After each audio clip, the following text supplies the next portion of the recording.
Most gamblers don't feel broke, they feel early, and that's the difference. Because if you still believe you have time, you can justify anything. For those of you who are new here, my name's Joe, and I haven't gambled since April 16th, 2024.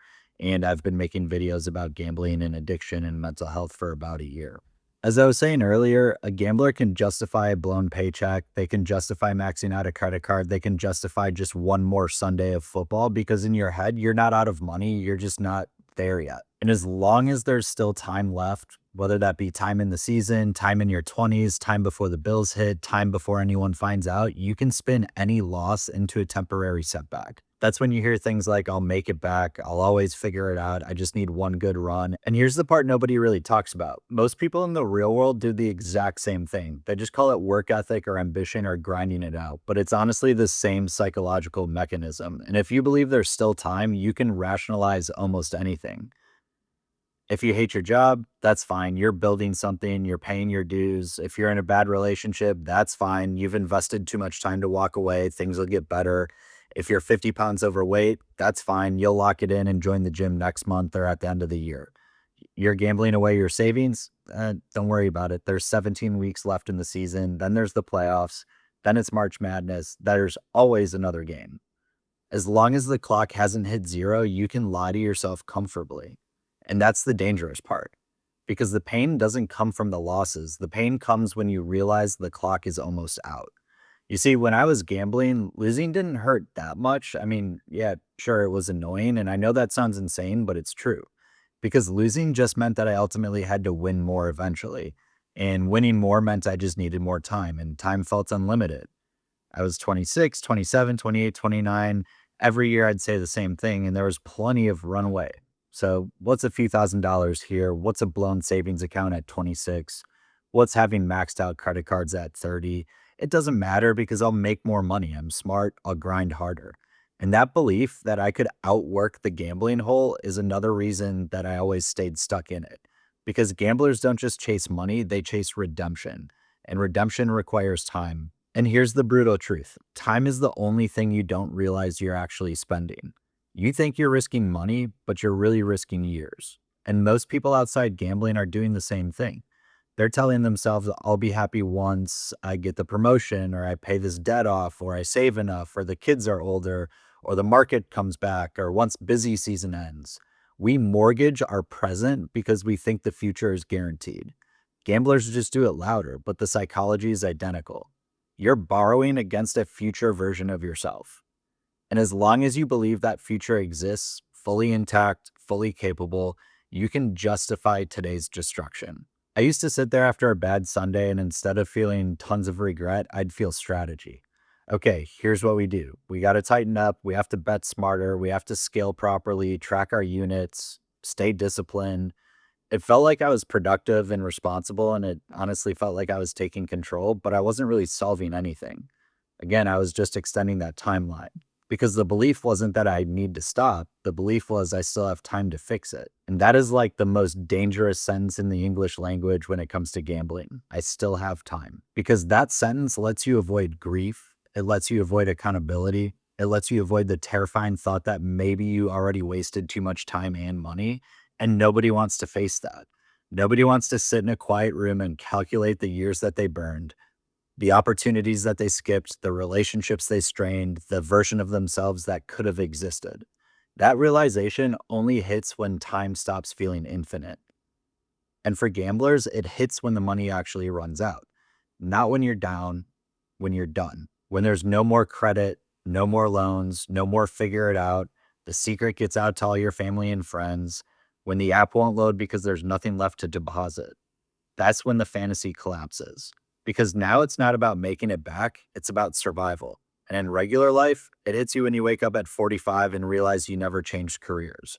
It hits you when your health report comes back and suddenly time feels fragile. It hits when a relationship ends and you realize you kept saying, we'll fix it eventually. That's when regret gets loud. Because regret doesn't scream while you think you have time. It whispers, it's subtle, and it lets you keep negotiating. But once you believe you're out of runway, it roars. And the scariest part, you start replaying alternate lives in your head. If I had stopped earlier, if I had invested differently, if I had taken that risk, if I had walked away sooner, if I had never started gambling.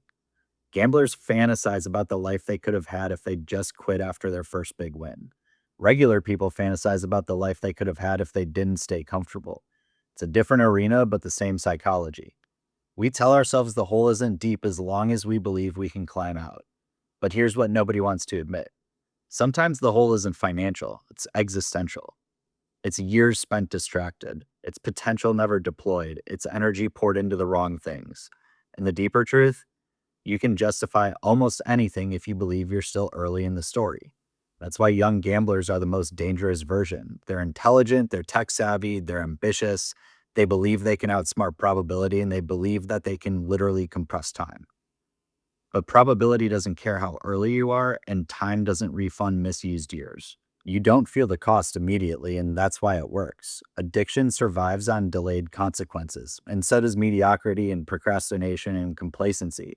You don't feel it until you're staring at the ceiling one night thinking, what did I actually build? And that question's brutal because sometimes the answer is nothing permanent. It's just motion, activity, noise. That's what gambling felt like in hindsight: constant motion, zero progress. And that bled into all things in my life. And the only reason I tolerated it was because I thought I had time to recover. But here's the shift: when I quit gambling, I didn't just quit betting. I quit the illusion of unlimited time and I started thinking differently. I wasn't thinking, can I make this back? I was thinking, is this worth a year of my life? Because every decision is time in disguise. Every Sunday chasing losses was a Sunday I wasn't building something real. Every mental spiral was energy not invested elsewhere. And that's when the fear changed. It wasn't about money anymore, it was about wasted years. And that's when urgency became unhealthy. Not panic, not desperation, it was actually clarity. Because once you accept that time is finite, you stop negotiating with yourself. You stop saying later, and you stop saying after this season, and you stop saying next month. And here's the uncomfortable part: you don't have to hit rock bottom to be running out of time. That's the lie. You think you'll get a dramatic wake up call? Most people don't. They just slowly drift into a life that's smaller than it could have been. No explosion, no catastrophe, just erosion, and erosion's quiet. That's why this topic matters beyond gambling, because gambling just magnifies something most people are already doing. We trade present clarity for future fantasy. We say, I'll grind now and live later, or I'll fix it eventually. I can always make it back. But what if the thing you can't make back is time? That's the part nobody calculates. You can earn more money, you can rebuild savings or repair your credit. You cannot relive 5 years. You cannot go back and invest energy differently. You can't re experience your 20s with a different mindset. That's the true cost gamblers pay, not just money, time. And here's the twist: the moment that you accept time is finite is the moment you stop justifying losses, because urgency kills rationalization. If you believed you only had 3 years to build the life you want, you'd probably move differently. If you believed this was your last season, you'd stop betting on fake outcomes. So the real question isn't, can I make it back? The real question is, how much time am I willing to gamble? Because whether it's money, your career, relationships, health, we're all betting something. The difference is whether we're conscious of it. And for me, the worst feeling wasn't being broke. It was imagining the version of me who never stopped. That's the nightmare. Not losing money, but losing decades. So if you're watching this and you still believe you have time, good, fine. But don't let that belief become the excuse. Use it as leverage. Because the truth is, you're not early forever. The clock is always ticking, and the most dangerous phrase in the world isn't "I'm broke," it's "I'll make it back."